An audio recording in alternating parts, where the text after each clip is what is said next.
Thank you for joining IAB There. Welcome to IAB's daily live stream, where we connect the digital advertising ecosystem. I'm Orchid Richardson, Senior Vice President of the Programmatic and Data Center. I'm super excited to have a conversation with Phil Schrader, who is the CEO of GumGums, where we'll discuss how to demystify contextual targeting. But before I give Phil his formal introduction, I want to just turn it over to a 2-minute video. Let's watch the video together. You know, if it was called like data breach, people wouldn't check the box. Sure, I'll accept data breach. A cookie is an electronic device. Bits of code that track your... what websites use to kind of help move your browser move faster. It might even have eye tracking. I have no idea what it is at all. I would describe cookies as a hug from the inside. For targeted ads, they track your data. Almost all of us have surrendered a great deal of private information. We've signed away our life. You'll be talking about something with your friends, but then you'll go home and you'll see like an ad. There's no privacy anymore. We were looking for a new vacuum, and I didn't even put anything in my search terms. And they had like a targeted ad for vacuum cleaners. I do feel like I am being stalked. I found it very... I will buy something, and then the next day I will see 100 ads for the exact same thing. Then that's scary.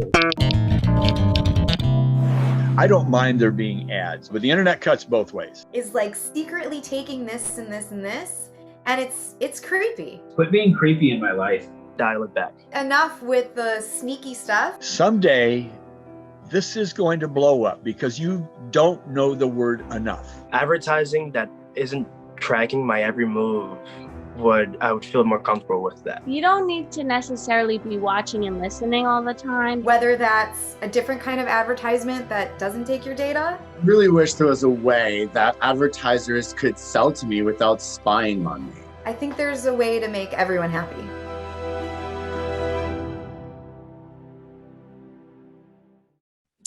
Welcome to the screen, Phil. And so the audience knows not only is Phil the CEO of GumGums, but he's a regular contributor to Adweek, Ad Exchanger, and Fortune. And he also won Los Angeles Business Journal CFO of the Year Award honoree. Congratulations on Phil, that's awesome. Phil is also a seasoned media industry executive where he's responsible for revolutionizing the digital media ecosystem for GumGums. Phil is a strong advocate in the LGBTQ community. The thing I like most about Phil is his mantra: don't spend time with anyone or anywhere you can't be your authentic self. That's awesome, Phil. Welcome. Welcome. I'm so glad to be here, Orchid. Thank you. It's so interesting when you hear bios, you're like, oh, I sound so big. Right? Exactly. And by the way, congratulations on the $75 million investment from Goldman Sachs. That is so exciting. It's been such a whirlwind and amazing. It's been incredible. Thank you for that. I mean, this team and our solution, it's just been an amazing week for us, and we're so excited. Well, we'll talk about in a few minutes why that's so important to the contextual marketplace as a whole.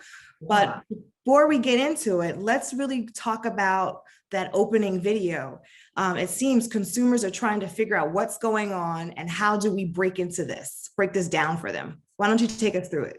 Yeah, I think what we wanted to highlight, and I think what many of us have seen is, consumers are really all over the board when it comes to understanding, what is actually happening with their data, right? Some, really, understanding that, hey, this is in an effort to help support free content. Others just feel like it's creepy. But I think the key takeaway is that there's just a real awakening amongst, the society in general around, really the protection of their privacy. And I think that's very evident, not just in their views, but we feel it through how this has really evolved into federal and different country legislation, because that is coming from their constituents. that's governments really looking to protect their citizens. And I think we're just going to see a lot more of that. And as more of that comes, more education, consumers are going to become a lot more savvy as to what's been going on with their data so far to date within the digital industry. Interesting. And so how do you define contextual? And can you just help demystify what it means for us today? Sure. So I love contextual. So I think first, a really important thing is, in this session is, I guess I would ask everyone who's listening first, like, close your eyes. And if you think about a future, where you're stepping into a digital environment, whatever that future looks like. I feel that all of us are going to see the environment in which we're in really immersing and helping create that experience. And so it's really understanding the environment and all the elements of that environment.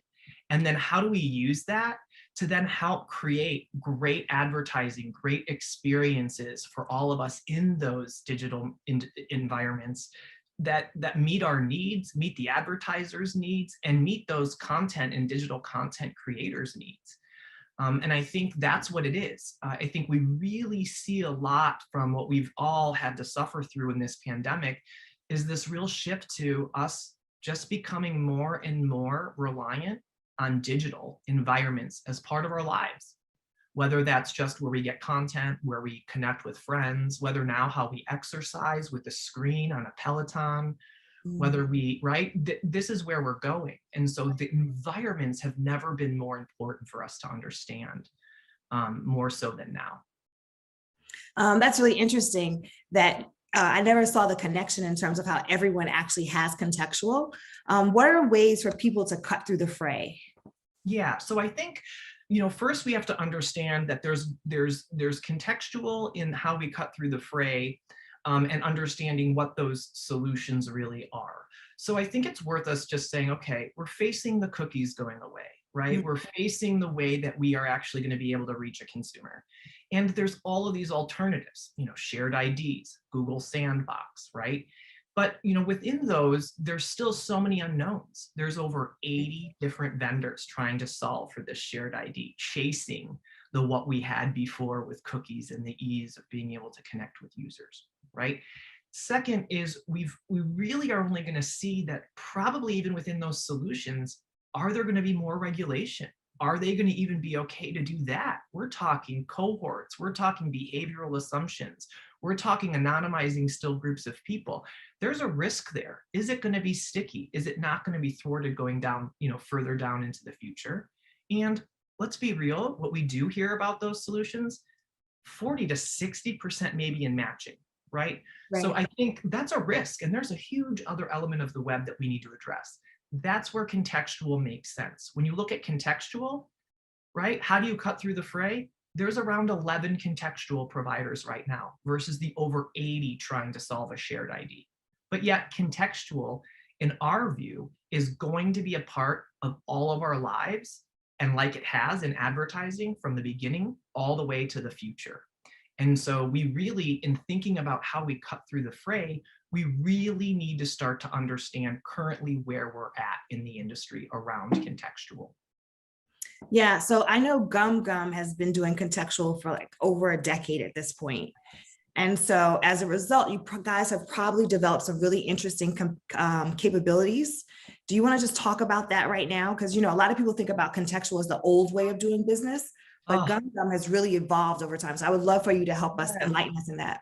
Thank you. I think you might even notice, I think GumGum is just being more, talked about more than it ever has in the last few months, because GumGum has made a concerted effort to really step at center stage of contextual after really being ready to show how we can actually use contextual solutions in a cookieless world.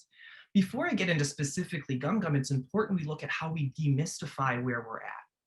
And I think that's important. So one key takeaway is, first, let's not look at contextual to equal audience, right? Let's realize contextual is the star of the show, no longer a backroom actor or actress.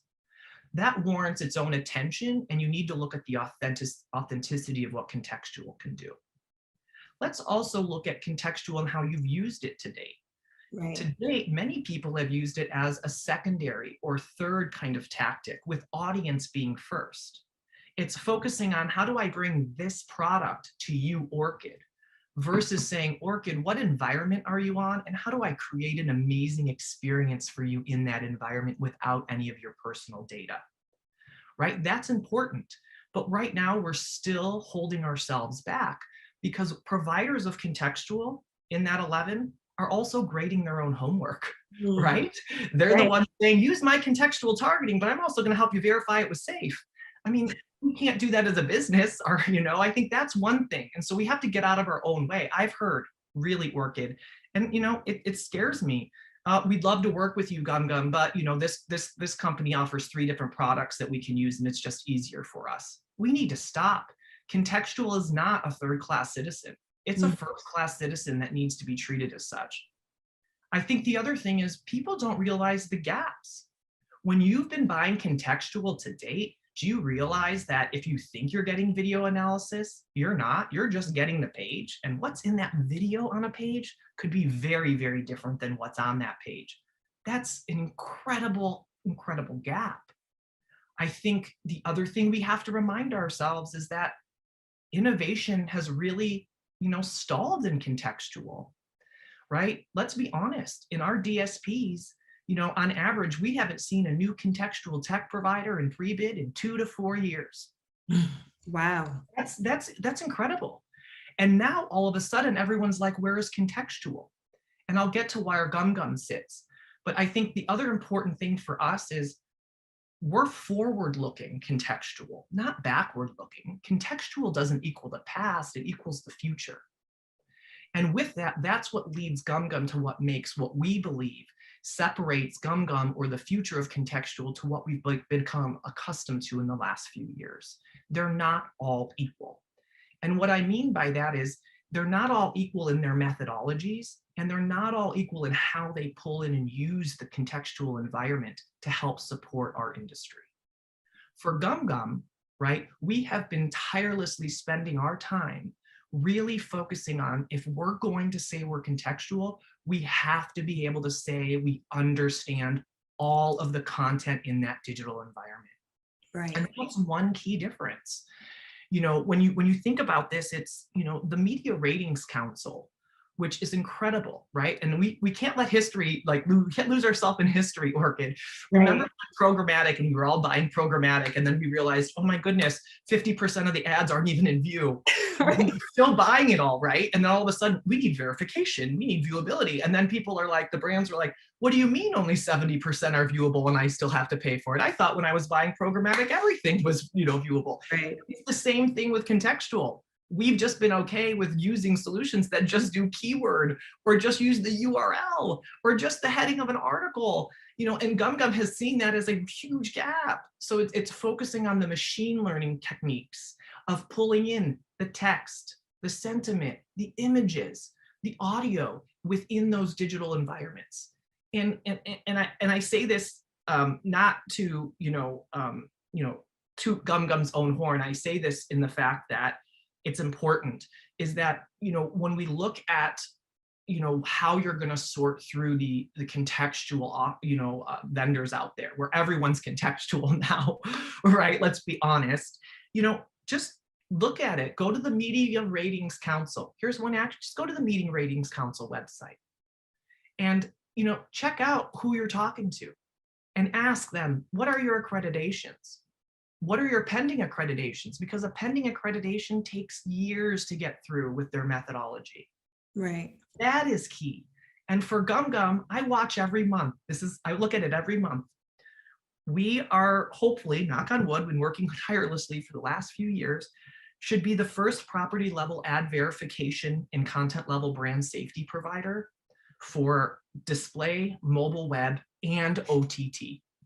We are the only ones under that category, Orchid. And I look every month.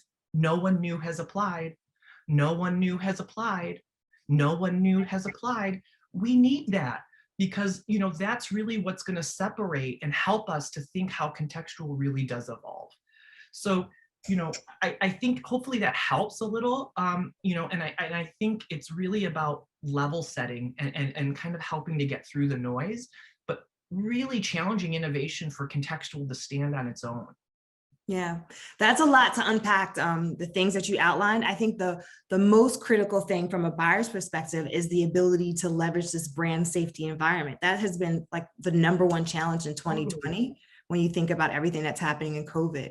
Yeah, and I think you hit a nail on the head with that, because one of the things I always try to remember, we talk amongst ourselves in our industry with a lot of technical and a lot of you know, ways that we need to think about, you know, driving effective solutions for our advertisers, our publishers, our agencies, our, you know, all of us.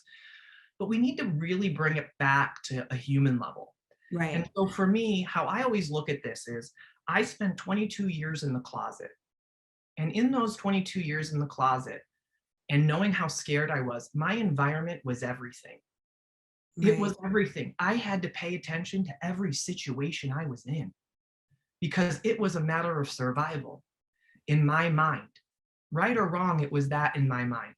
Right. And for a brand and for anyone else to look at content and to be afraid that they're going to show up on something wrong, and that's stopping them from taking the chance to reach and define who they are as a brand to those audiences, that's not going to build that loyalty. A perfect example is, let's take exactly what you said on brand safety, Orchid. I fundamentally believe there are global table stakes around brand safety, human trafficking, terrorism, right? But let's take nudity. I don't believe nudity is not a safe or unsafe part of our society. It's up to the brands or the individuals who are actually consuming to determine whether that's suitable for them. Having a brand reach out to people, let's just say, who are nudists. They love the freedom of being nudists. And having brands share, we want to be one with you. We really support your, you living your free life. Let's just take that. If we're willing to take the chance to build messaging, creative messaging, and talk to those groups across just content that we know is around that, guess what? You're building loyalty. And when you're building loyalty and you make a mistake, we get it. I know as an openly gay man, I know who are the brands that are there for me, right? I see that. I don't wait for pride, right? It's we need to be ready to make mistakes.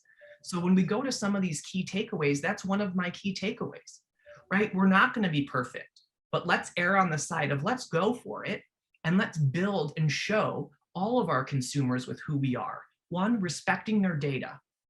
2, using their environment to tell a strong message within that environment about we see you, we hear you, not because it's you, because it's what you care about, what you're reading.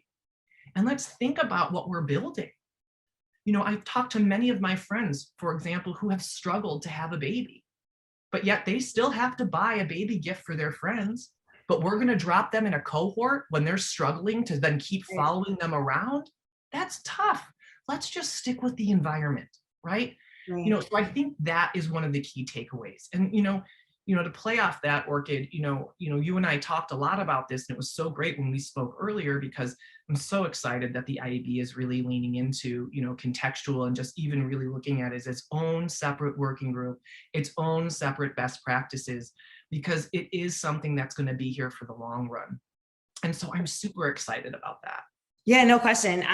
It really is a real opportunity to build on a lot of the work that the IAB has already done around brand safety and brand suitability. And to your point, making sure that brands are in environments that speak to the audiences that they're trying to target, and not just a cookie that's following them around just because they clicked on an ad by mistake sometimes, right? Exactly. So it's really a great opportunity. Yeah. And so, yeah, go ahead. Yeah, no, I was just going to say, you know, one of the things, Orchid, when you and I spoke, you know, in just prepping for this is, you know, and I think both of us really agree, is like, how do we make this the most compelling session the IAB's done, right? I think that should be our goal, and every time we're willing to put ourselves out there to make a difference. And so, you know, when we spoke, I think it's really important we do take a little bit of time to help our industry, you know, with some key takeaways to help navigate a lot of noise that's going on in the market right now. Yeah. And so don't you agree? I mean, I think sometimes we get lost, and trust Yeah. me, I'm in it. I've been in this business for 10 years, and I'm like, I don't even know what that means. I'm so Right, confused. Right. And, Yeah. and so I always am trying to look for how can we just add value in these sessions to really give action to something that and help our industry move forward, you know? Yeah. So given that, right, so one of the biggest questions we'll probably try to answer in the working group, and I'm sure you get all the time, is contextual really effective?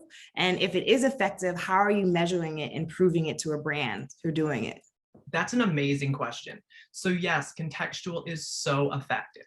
And it's so effective in ways that might not be, easily, measured in the sense of what you're used to from audiences, right? But what we need to do is we have to start with understanding the baseline of what we're trying to accomplish.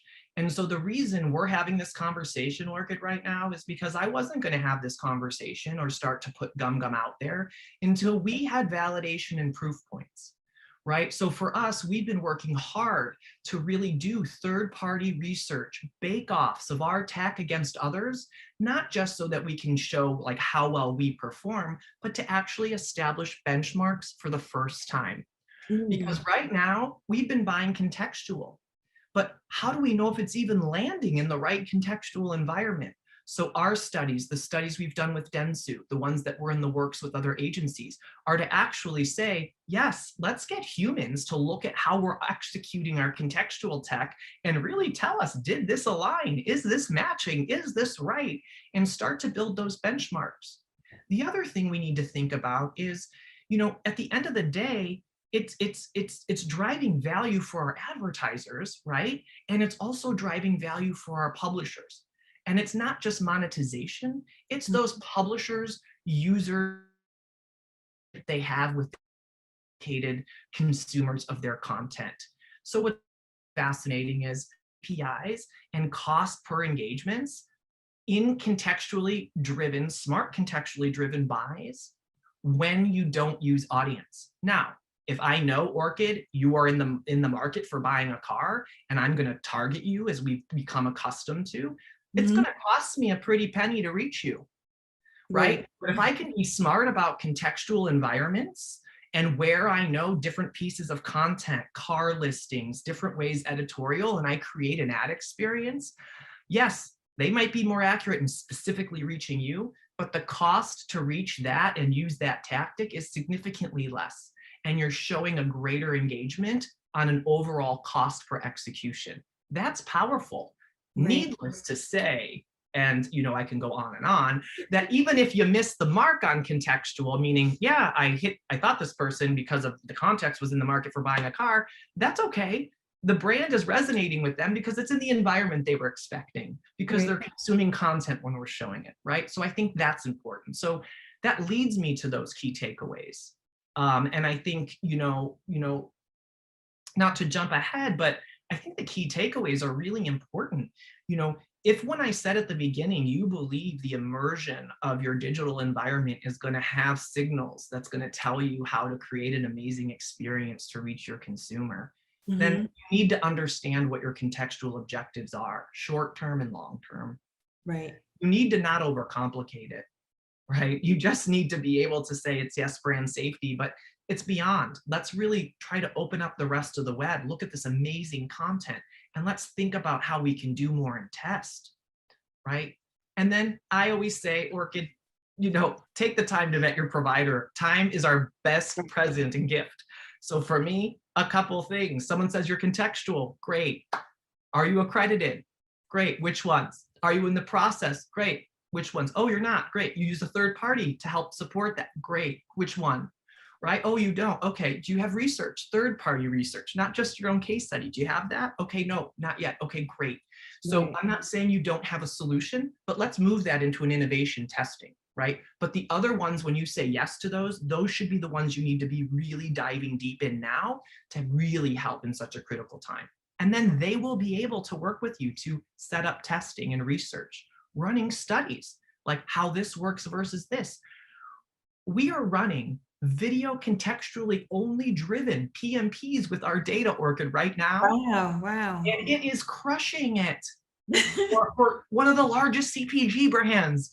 You know, I mean, because if you're smart about aggregating and you have a solution that works with OTT and video, you can start to curate video contextually and reach them.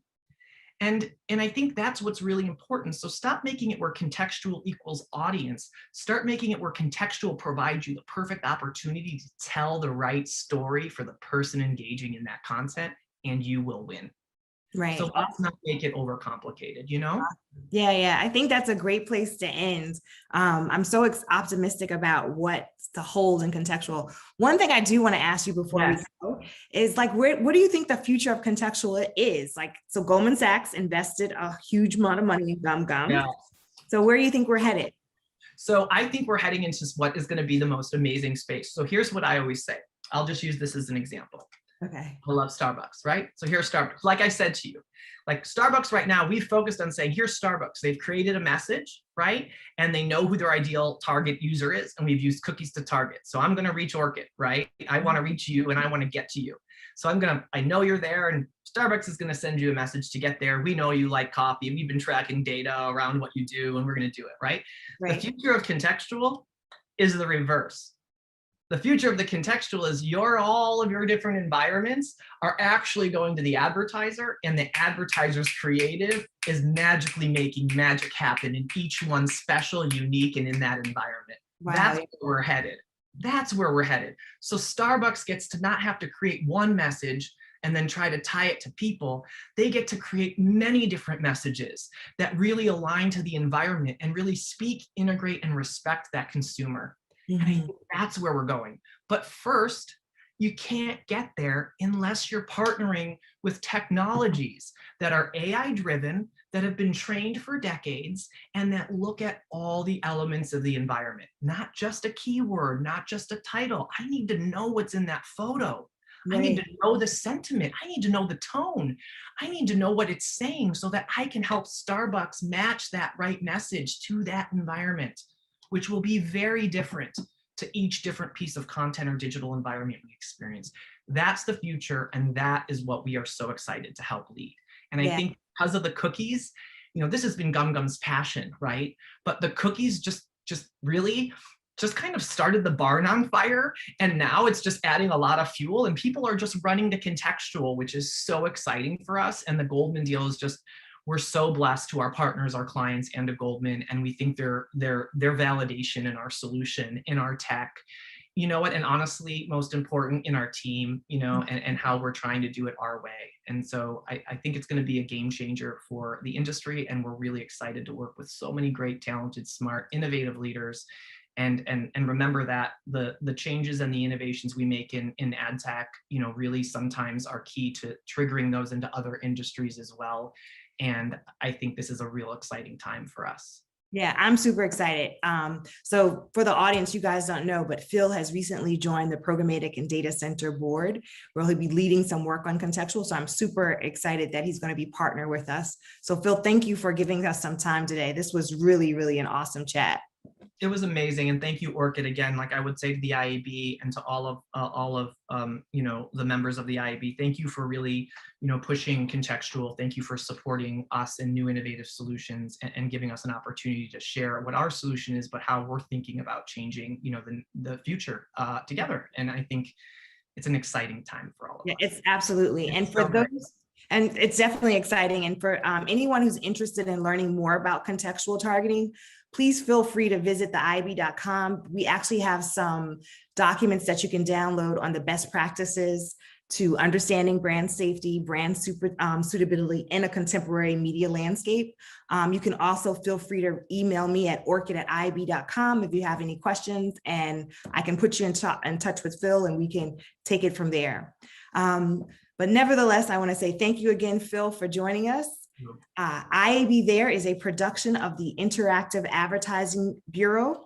Our show today was produced by Connor Healy, Joe Pilla, and Loretta Bain, and I am Orchid Richardson. Thank you for watching.